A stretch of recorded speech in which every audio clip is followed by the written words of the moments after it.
Greetings duelists and welcome to another video.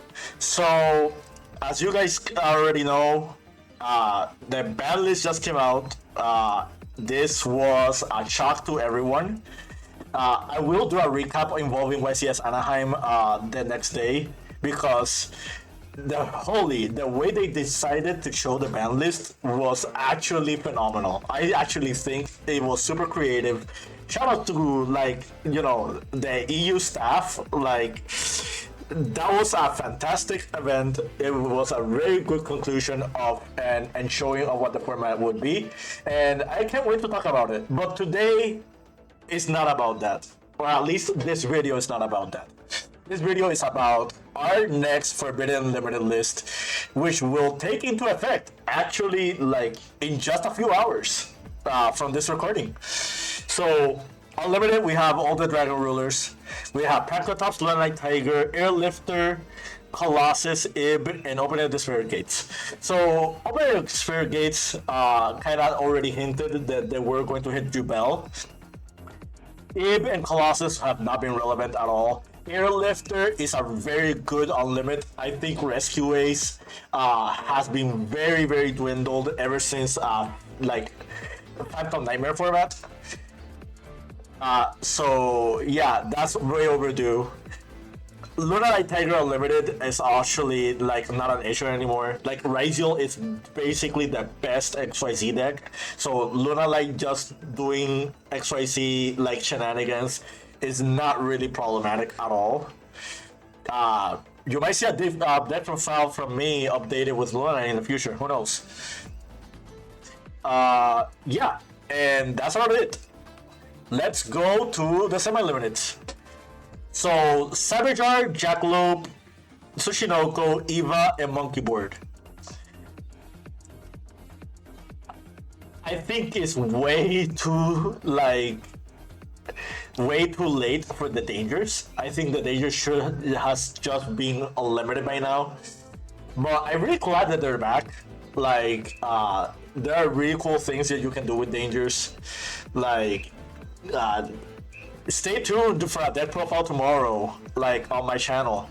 You will see a very crazy deck that won our double case tourney of crossover breakers, and it involves danger cards in it.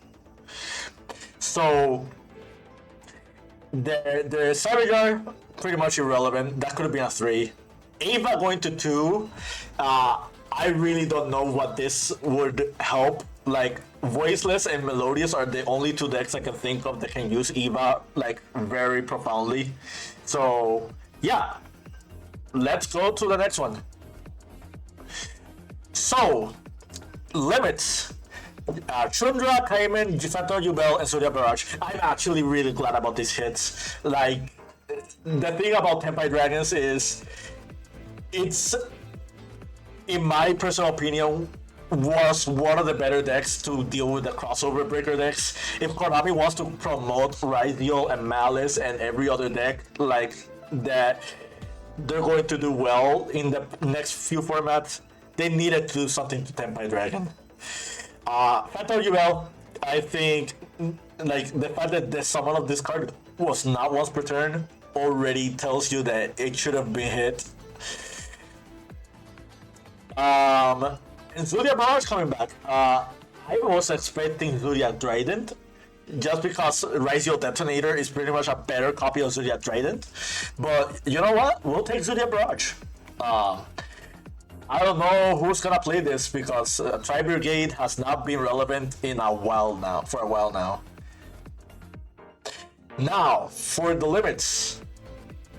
For the bans. Fury Puppet Nightmare, Jalgan Spiritualist, Sinful Spells, Original Snake Eye. So,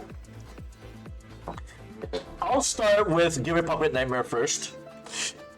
This is a direct hit to, the way Branded has been operating in this past year. I think this hit should have happened, last list, or if not, ages ago. But I'm just glad it's addressed. Konami in the TCG is more lenient to keeping cards from perspective archetypes where they belong. And yeah, Give It Puppet Nightmare does not belong anywhere. Like, people don't even play in their original Give It Puppet deck. So yeah, that card should not stay here. Jaugen. So you're probably thinking that this also has to do with branded. No. Jaugen is a better hit because of White Forest. If you guys don't know, in the next main booster set, like in Supreme Darkness, there are White Forest cards that actually synergize well with Jaugen. And if Jaugen was to be let through, you probably would have been seeing extra toxicity in the White Forest deck.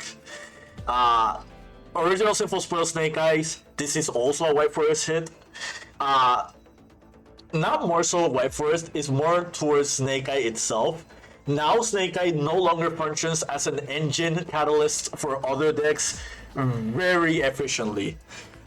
This does hurt the Fire King deck and the Rescue Ace deck a little bit, but Rescue Ace got 3 Airlifters again, so maybe that's something to like be mindful of when it comes to like this engine.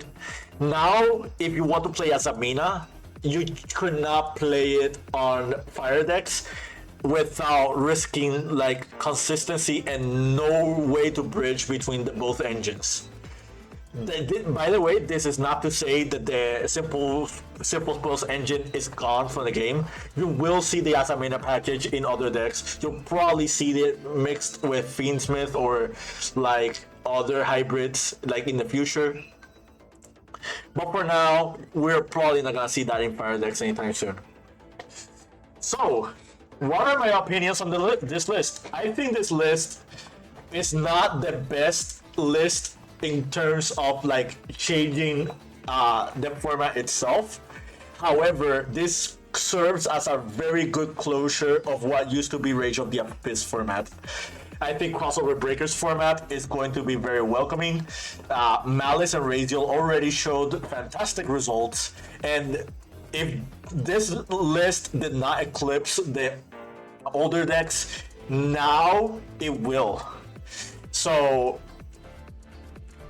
I think our next format is probably just going to be a mixture between Crossover Breakers and other contenders that they can deal with the Crossover Breaker decks. Stay tuned for the next video. I'll probably show you my double case tourney deck profile. And stay tuned for the next day because you're probably gonna see something even cooler. But yeah, that's it from me. I hope you found this video informative to your liking and understanding. Keep practicing and keep dueling. Also, Dragon Rulers aren't dead. The Breath of Power coming soon.